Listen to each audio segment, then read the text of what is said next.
함께 봉독한 마태복음 20장 25절에서 28절까지의 말씀을 근거로 섬김, 모든 그리스도인이 사역자다라는 제목으로 말씀의 은혜를 나누겠습니다. 우리가 리빌드 다시 만나는 교회라는 주제로 은혜를 나누고 있는 7주 동안의 시리즈 설교가 오늘로써 이제 마지막 시간을 맞이하게 됐습니다. 지금까지 이 시간들을 통해서 이 땅에서 교회로 살아가고 있는 우리 각자와 또 우리 러브웰 청년대학부 공동체, 또 우리 교회가 더 새롭게 세워지는 시간이 되기를 기대하고 또 기도하는 마음을 가지고 은혜를 나눴는데요. 오늘 우리가 마지막으로 함께 은혜를 나눌 주제는 섬김에 관한 내용들입니다. 오늘 본문 말씀에서 예수님께서는 제자들에게 자신이 왜 이 땅에 오셨는지 그 이유와 목적에 대해서 아주 분명하게 말씀을 해주셨는데요. 특별히 28절 말씀에 우리가 주목할 필요가 있어요. 28절 말씀을 보시면 이렇게 말하죠. 인자가 온 것은 섬김을 받으려 함이 아니라 도리어 섬기려 하고 자기 목숨을 많은 사람의 대속물로 주려 함이니라. 아멘. 예수님의 삶 그리고 그분의 인생을 한 단어로 요약하라 라고 말한다면 그것은 섬김이라는 단어로 요약할 수가 있습니다. 그래서 예수님께서 공생의 사역 동안 하셨던 모든 일들을 들여다보면 예수님 자신이 사람들로부터 섬김을 받은 것이 아니라 예수님께서 다른 많은 사람들을 섬기셨다라는 것을 우리는 알 수 있어요. 심지어 예수님의 사역의 절정인 십자가 죽으심은 우리를 살리기 위해서 자신의 생명까지 내어놓는 그런 섬김 그 자체였습니다. 그러니까 예수님의 삶 전체가 섬김을 목적으로 하고 있었던 거예요.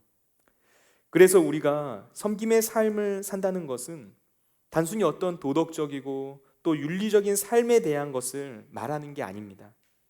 이 세상을 향해서 예수님의 모습을 보여주어야만 하는 예수님의 몸된 교회가 가진 사명이 바로 섬김이라고 할 수 있는 것이죠.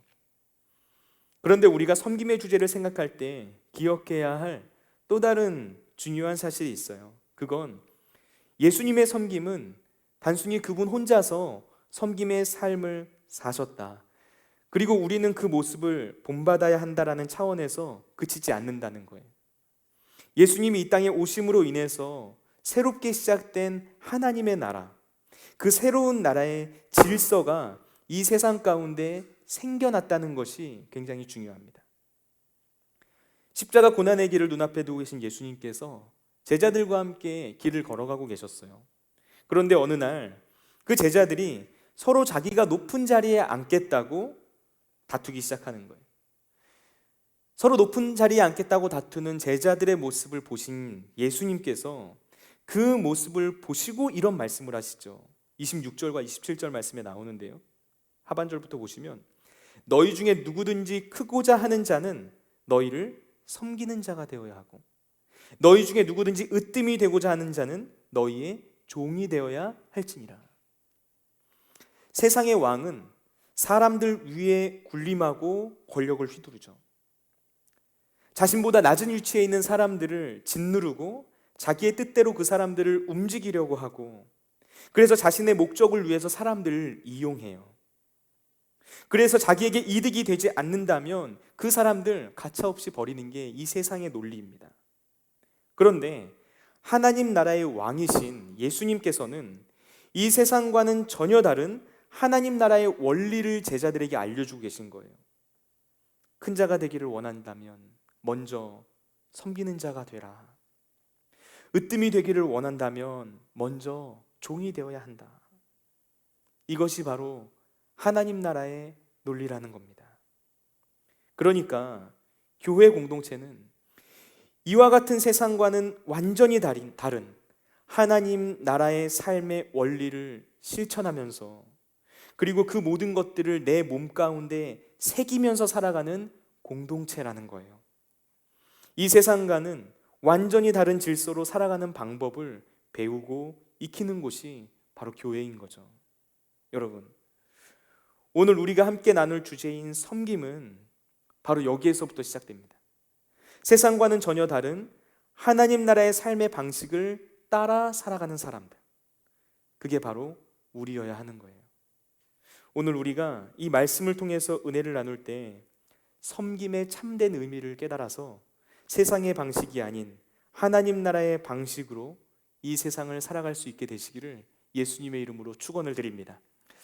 하나님 나라의 방식으로 이 세상을 살아가기 위해서 우리에게 필요한 것, 첫 번째, 모든 그리스도인이 사역자라는 사실을 알아야 합니다.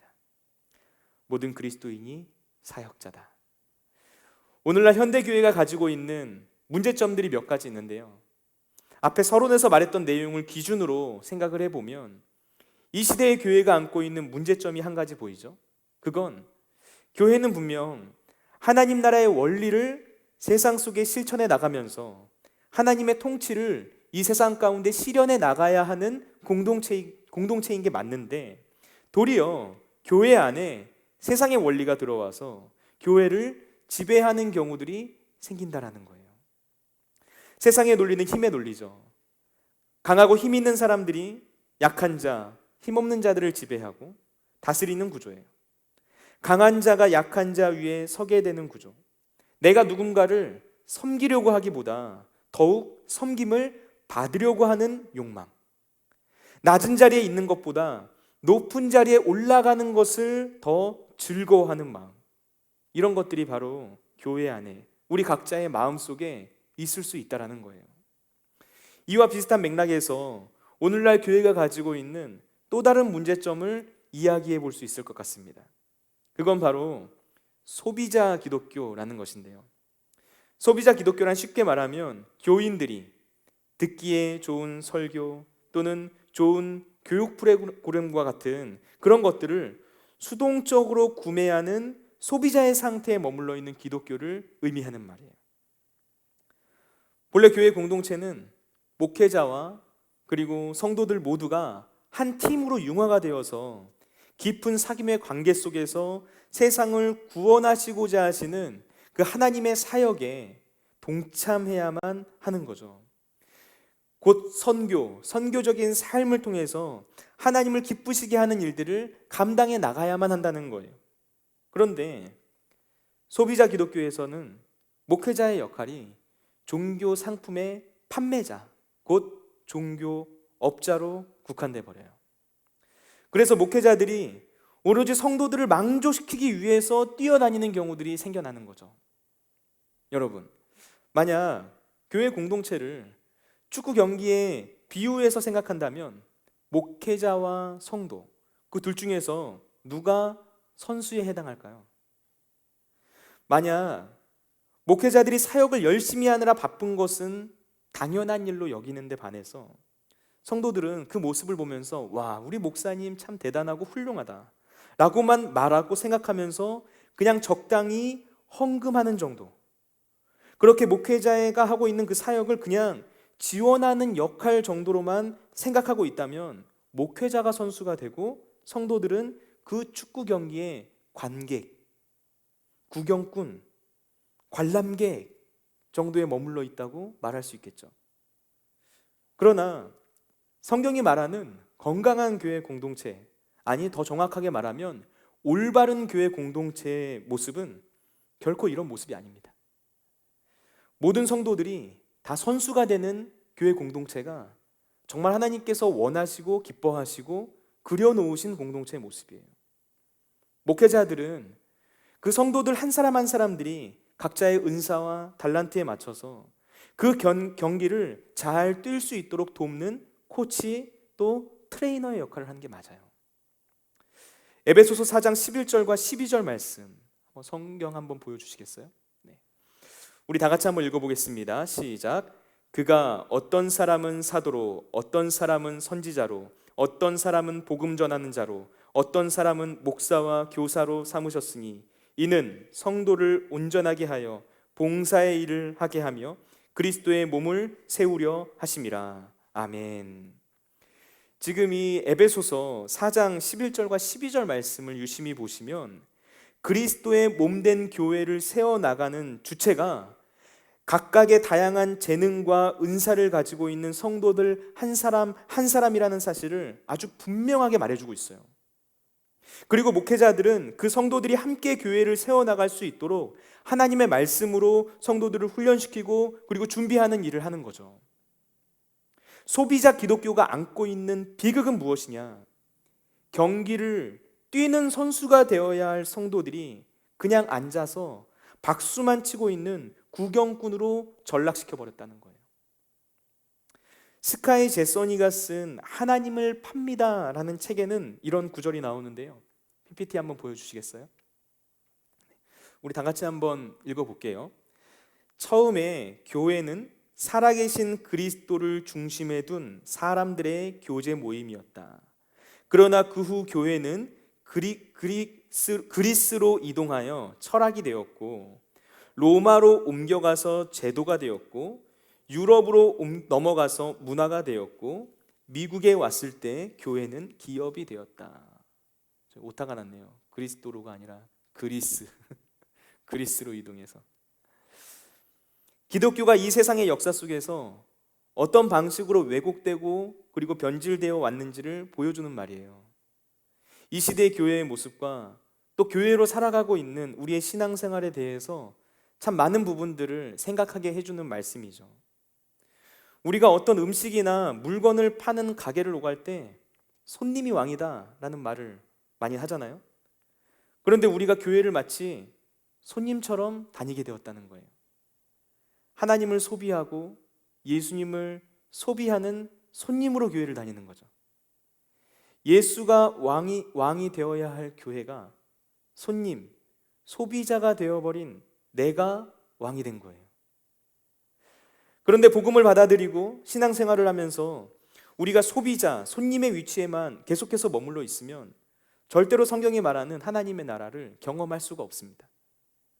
성경은 우리가 분명 선수라고 말하는데 계속해서 손님과 관람객, 관객의 상태에 머물러 있으면서 내 입맛에 맞는 설교, 그냥 나를 기분 좋게 해주는 어떤 프로그램, 그리고 적당한 위로와 편안함을 추구하는 그런 교회 생활을 계속해서 해나가면서 그것이 내 신앙의 힘이 되어줄 것이고 그것이 나의 삶을 변화시켜 줄 것이고 그것이 하나님을 기쁘게 하는 일이다라고 생각하는 것은 우리의 아주 큰 착각이라는 거예요. 한마디로 성경적인 교회는 모든 그리스도인들이 사역자가 되는 교회다라고 할 수 있어요. 두 번째, 우리는 섬김을 통해서 성장하게 됩니다. 섬김을 통한 성장. 제가 이 설교를 준비하다가 인터넷에서 이런 글을 읽게 됐어요. 제가 한번 읽어드릴게요. 훌륭한 목사와 10년을 함께 신앙생활했다고 하는 교인들의 신앙과 삶이 훌륭한가? 결코 그렇지 않고 또 그럴 수도 없다. 왜냐하면 하나님을 안다는 것이란 머리나 지식의 문제가 아니라 내 몸으로 겪는 삶의 문제이기 때문이다. 그것은 많은 돈을 준다고 해서 구입할 수 있는 것이 아니다. 바른 신앙을 알기까지는 시간이 걸리고 몸의 경험이 필요하다. 제가 이 글귀를 읽는데 정말 크게 공감했어요. 왜냐하면 저 역시 그랬거든요. 저도 기독교 집안에서 자란 모태신앙이고요. 그리고 어머님이 목회자라서 복음에 대한 어떤 지식을 알게 된 것은 굉장히 오래되었어요.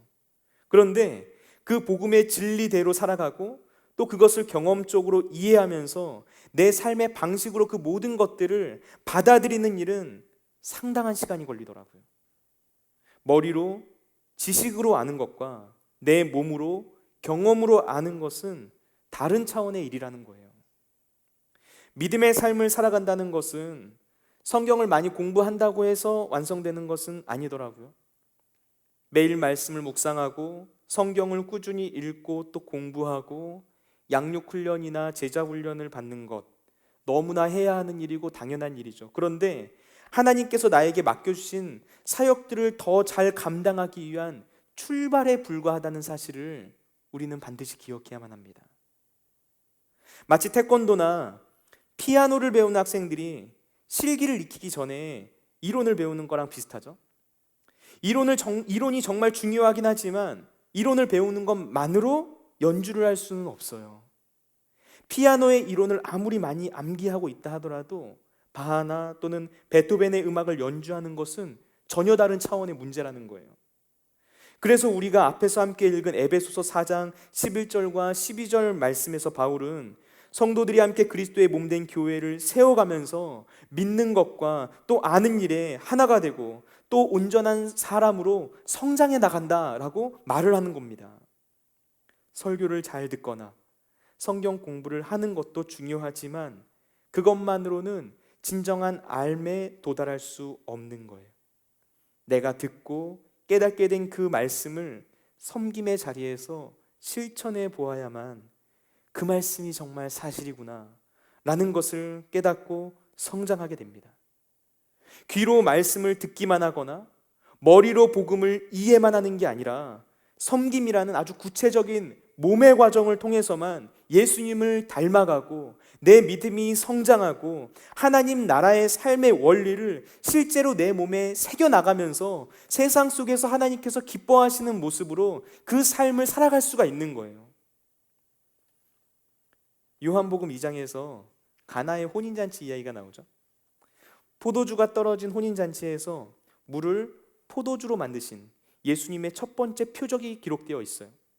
그런데 사도 요한이 물을 포도주로 만드신 이 놀라운 사건을 기록하면서 이런 이야기를 합니다. 요한복음 2장 9절 말씀인데요. 한번 띄워주시겠어요? 제가 읽어드릴게요. 연회장은 물로 된 포도주를 맛보고도 어디서 났는지 알지 못하되 물 떠온 하인들은 알더라. 연회장, 그러니까 이 잔치를 맡은 사람이에요. 그 사람은 포도주로 변한 물을 맛보고도 그것이 어디에서 났는지 알지 못한다고 말하고 있어요. 그런데 몸으로 섬겼던 하인들은 물이 포도주로 변한 놀라운 역사가 예수님을 통해서 일어난 일이라는 걸 알게 되었다는 거예요. 포도주를 맛보는 것보다 더 큰 축복, 하나님께서 하시는 일을 알게 되는 거예요. 포도주를 그냥 소비하는 자리에만 머물지 않고 물을 포도주로 만드는 사역의 현장에 동참하게 되었을 때 우리는 예수님을 더 깊이 알게 되고 주님께서 하신 일을 경험하면서 기쁨을 누리게 되는 겁니다. 여러분, 교회 공동체 안에는 정말 다양한 섬김의 자리가 있어요. 우리 교회 공동체에도 그렇죠. 교회의 두 기둥이라고 할 수 있는 사김과 그리고 선교의 일을 감당하기 위해서 임원이나 리더나 또 예배팀과 같은 많은 섬김의 자리들이 있어요. 그런데 그 모든 섬김의 자리들이 단순히 교회를 움직이기 위해서 필요하거나 또는 일할 사람이 필요해서 있는 자리라고 생각하지 마세요. 물론 교회 공동체가 교회로서의 본연의 역할을 감당하기 위해서는 각자의 자리에서 일할 수 있는 사람이 필요해요. 하지만 그것보다 더 중요한 게 있다는 거예요. 그건 우리 각자의 성장을 위해서 반드시 사역의 자리, 섬김의 자리가 필요하다는 겁니다. 우리는 주님이 걸어가신 섬김의 길을 걸어감으로써 주님을 더욱 닮아가게 되는 거예요. 주님의 몸된 교회를 이끌어가는 리더십의 자리에 서서 그 교회 공동체를 위해 기도하고 고민하고 눈물 흘려본 적이 없는 사람이 어떻게 주님의 몸된 교회를 향한 하나님의 마음 이해할 수 있겠어요? 리더가 되어서 한 영혼이 매 주일 교회에 나오거나 나오지 않는 일로 걱정하고 마음이 애타고 또 그 한 사람의 삶의 영적의 문제와 또 아픔들 그것들을 위해서 중보하면서 기도해 본 적 없는 사람이 어떻게 잃어버린 한 영혼을 향한 주님의 애타는 마음을 알 수가 있겠어요? 여러분, 그래서 건강한 교회 공동체는 어떤 교회인가 누군가 묻는다면 그 대답 중에 하나로 교회의 섬김과 그리고 사역의 자리가 몇몇 소수의 사람들에게 집중되어 있는 교회가 아니라 모든 성도가 최소한 한 가지씩 사역을 맡고 있는 교회, 그런 교회가 진정으로 건강한 교회다라고 이야기를 할 수 있는 거예요. 세 번째, 섬김에 민감한 영성을 가져야 합니다. 섬김에 민감한 영성. 섬겨야 한다는 것을 모르는 그리스도인 별로 없다고 생각하는데요. 맞죠? 여러분? 아닌가요? 많은 분들이 그리스도인이라면 내가 섬겨야 한다는 것도 알고 있고요. 또 무언가 섬기고 싶다라는 마음을 가지고 있을 수도 있는데 그런데 막상 실제로 섬기는 일을 시작하는 게 쉽지 않다라고 느껴질 때가 많아요. 그렇다면 이때 우리에게 필요한 게 뭘까요? 사실 섬김의 기회는 우리가 살아가고 있는 모든 곳, 어떤 장소, 또 어떤 자리에나 있습니다. 정말 절실하게 필요한 그런 곳이 있긴 하지만 우리가 그거를 알지 못하고 그냥 스쳐서 지나갈 뿐인 거예요. 그래서 우리에게 필요한 것은 그 섬김의 기회에 민감한 영성을 가지는 일이에요. 오늘 본문 말씀에서 예수님은 제자들이 서로 높은 곳에 올라가려고 다투는 모습을 보시고 섬김에 대해서 말씀하셨죠. 그런데 그 본문 말씀에 곧바로 이어지는 말씀의 내용을 보면 두 맹인이 예수님을 향해서 도와달라고 소리를 지르는 모습이 나와요. 그런데 제자들을 포함해서 그 자리에 있었던 무리들이 그 두 맹인을 향해서 잠잠하라, 조용히 해라 라고 말을 해요. 반면에 예수님께서는 가시던 걸음을 멈추고 그 맹인들을 부르십니다. 굉장히 바쁜 걸음이지만 자신의 도움이 필요한 사람들을 보고 잠시 그곳에 머물기로 하셨던 거예요. 제자들이 이 맹인들이 부르짖는 소리를 억눌렀던 이유가 뭘까요? 그 이유는 그들의 마음 가운데 더 높은 곳, 더 높은 자리로 올라가기 위한 그런 욕망으로 가득 차 있었기 때문이에요. 그 욕망이 제자들의 마음을 굉장히 분주하게 만든 거고요. 그 분주함이 지금 당장 어려움과 고통 속에서 허덕이는 이웃의 아픔, 섬김의 손길이 필요한 사역들, 이 모든 것들을 내 삶의 우선순위에서 배제하게 만드는 거예요. 그래서 우리는 도움이 필요한 자리, 도움을 요청하는 목소리 앞에서 우선 멈추어 서서 그 모든 것들을 헤아려 보는 그런 연습을 해야만 하는 거예요. 하나님께서 나를 혹시 이 부분에서 부르시는 것은 아닙니까? 나의 재능과 시간과 열정과 마음과 같은 것들, 이 일들을 위해서 사용하시기를 원하시는 것 아닙니까? 하나님께 이런 질문들을 던지면서 하나님의 뜻을 캐치할 수 있는 그런 영적인 민감함이 있어야 한다는 겁니다. 올해도 우리 청년대학부에 내년 리더십들을 세우기 위해서 정말 많은 청년들하고 또 이야기와 대화를 나눴는데요. 사실 생각해보면 제가 목회자가 되고 나서 그 해 연말이 될 때마다 어떤 섬김의 자리에 성도님들을 초대하고 초청하고 또 함께 비전을 나누는 일들을 정말 많이 해왔던 것 같아요. 그런데 제가 목회자로서 특별히 우리 러브엘 청년대학부 청년들 또 이 예배를 드리고 있는 많은 성도님들, 제가 권면을 하는 가지 한다면 어떤 섬김의 자리에 초대를 받게 되었을 때 꼭 이런 과정을 거쳐야만 한다라고 이야기를 해주고 싶어요. 그건 내가 서 있는 그 자리에서 잠시 멈추어 서서 어떤 섬김에 대한 이야기를 듣게 되었을 때 하나님께서 혹시 나를 이 일을 위해 부르신 것은 아닐까? 라는 그런 질문을 하나님께 할 수 있어야 된다는 거예요. 하나님께 묻지 않은 채로 그냥 나의 상황과 환경만을 기준으로 해서 내리는 선택들, 내가 너무 바빠서, 또는 내가 어떤 일을 하고 있어서, 내가 너무 분주해서, 시험을 앞두고 있고 취업을 앞두고 있고 또 큰 프로젝트를 앞두고 있어서 여러 가지 어떤 이유들을 말하면서 내 상황과 환경만을 바라보고 그것을 토대로 섬길 수 없다라고 결론을 내린다면 그건 절대로 하나님께서 기뻐하신 선택이 아닙니다. 잠언서 3장 27절과 28절 말씀 한번 볼까요? PPT 한번, 우리 다 같이 한번 읽어볼게요. 내 손이 선을 베풀 힘이 있거든 마땅히 받을 자에게 베풀기를 아끼지 말며 내게 있거든 이웃에게 이르기를 갔다가 다시 오라 내일 주겠노라 하지 말며. 아멘. 갔다가 다시 오라 내일 주겠노라 하지 말며. 무슨 의미인가요? 오늘 줄 수 있으면 오늘 주라는 거예요. 사역도 마찬가지죠.